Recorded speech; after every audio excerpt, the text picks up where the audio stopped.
Bagi mereka yang pernah ke luar negeri, pasti sering menemukan hal-hal baru. Sebagai orang Katolik, pasti Anda yang pernah ke luar negeri akan mengalami sesuatu yang baru, khususnya dalam kaitan dengan kehidupan menggereja di Eropa atau di Australia. Nah, kebetulan saya pernah berada di Australia dan di Eropa. Yang saya temukan satu hal yang sangat unik, saya kira adalah bahwa di gereja saya menemukan pastor-pastornya ramah-ramah. Nah, jadi setelah keluar gereja, pastor biasanya berdiri di pintu keluar dan menyambut umatnya dengan berbicara, berdialog, atau menjabat tangan mereka. Jadi pastornya itu sangat dekat dengan umatnya. Saya pernah ke gereja di gereja katedral di Melbourne, Australia. Saya juga menemukan seorang uskup yang saya lihat tampil sebagai orang biasa. Jadi waktu setelah keluar gereja, dia berdiri di depan pintu gereja dan menyalami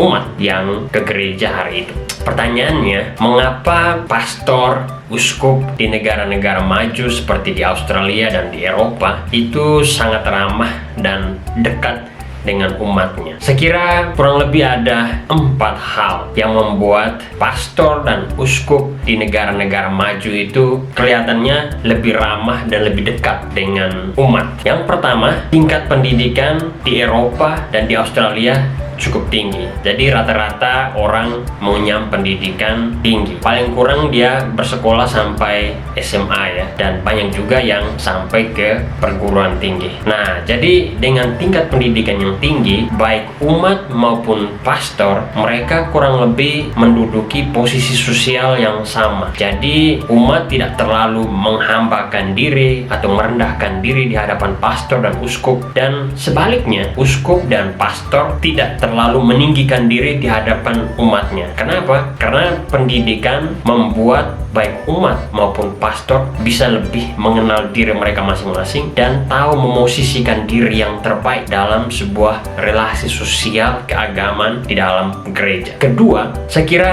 ini berkaitan dengan kesejahteraannya. Jadi baik di Australia maupun di Inggris atau di negara-negara Eropa lainnya, rata-rata para penduduk jemaat gereja mereka kurang lebih sejahtera. Karena kesejahteraan ini, maka tidak ada perasaan rendah diri di antara umat di dalam gereja. Dan karena itu umat dan pastor bisa berdialog dan berinteraksi sebagai manusia yang sederajat. Dan ini mungkin tidak terjadi di negara-negara berkembang yang mana kesenjangan antara yang kaya dan yang miskin, antara birokrasi di gereja dan orang-orang biasa yang terlihat cukup tinggi. Maka ini membuat ada jurang pemisah antara mereka yang memimpin gereja, mereka yang berada pada posisi birokrasi di gereja, dan umat yang tidak memiliki posisi apa-apa di dalam gereja. Yang ketiga, ini soal budaya sekuler yang semakin hari semakin tinggi di negara-negara Eropa dan Australia. Kenapa seperti itu?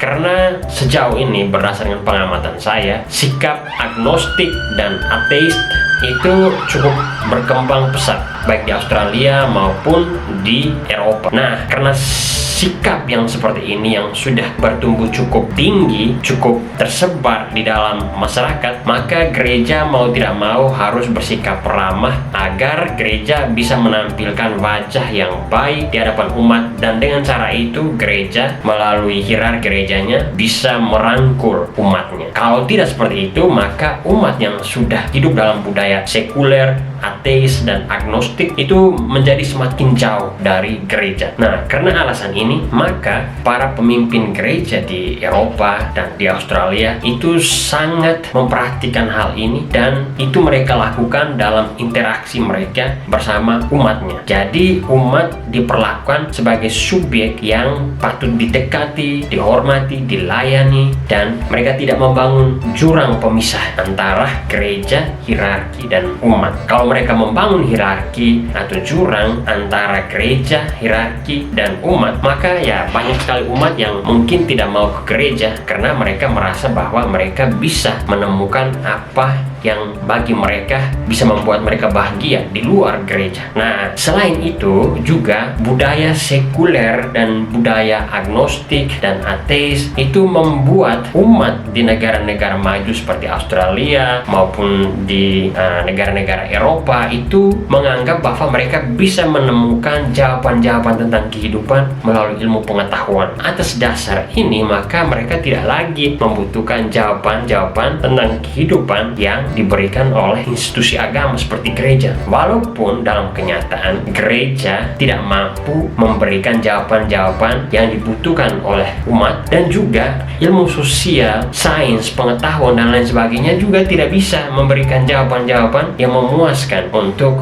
umat. Nah, karena itu menurut saya, kalau seandainya gereja, ilmu pengetahuan, institusi pengetahuan bisa saling bekerja sama, maka saya pikir umat di Eropa bisa mendapatkan jawaban yang lebih baik tentang kehidupan. Saya kira yang keempat itu adalah soal kerja-kerja kasar atau kerja-kerja sehari-hari. Pastor, uskup di Eropa ya mereka biasanya melakukan kerja-kerja keseharian mereka lakukan sendiri. Jadi misalnya masak, cuci, sapu dan lain sebagainya, kadang-kadang mereka melakukan sendiri di rumah mereka atau di biara mereka. Nah, dengan melakukan kerja-kerja kasar, kerja-kerja keseharian ini, maka menurut saya ya, pastor dan juga uskup baik di Australia maupun di Eropa menjadi lebih peka menjadi seorang manusia. Karena sebagai manusia ya semua kita ini sama. Kita melakukan tugas-tugas, aktivitas kita setiap hari, melakukan pekerjaan-pekerjaan kasar, pekerjaan-pekerjaan keseharian kita ya sama seperti umat kita. Dengan merasakan pekerjaan-pekerjaan kasar seperti ini, menurut saya tertanam dalam benak bawah sadar para imam dan pastor di Eropa bahwa mereka tidak lebih tinggi dari umat yang mereka layan. Dan karena itu menurut saya kerja-kerja kasar ini atau kerja-kerja keseharian seperti masak, cuci, sapu dan lain sebagainya itu membuat para pastor di Eropa lebih mengenal diri mereka sendiri dan juga lebih mengenal umatnya. Ya,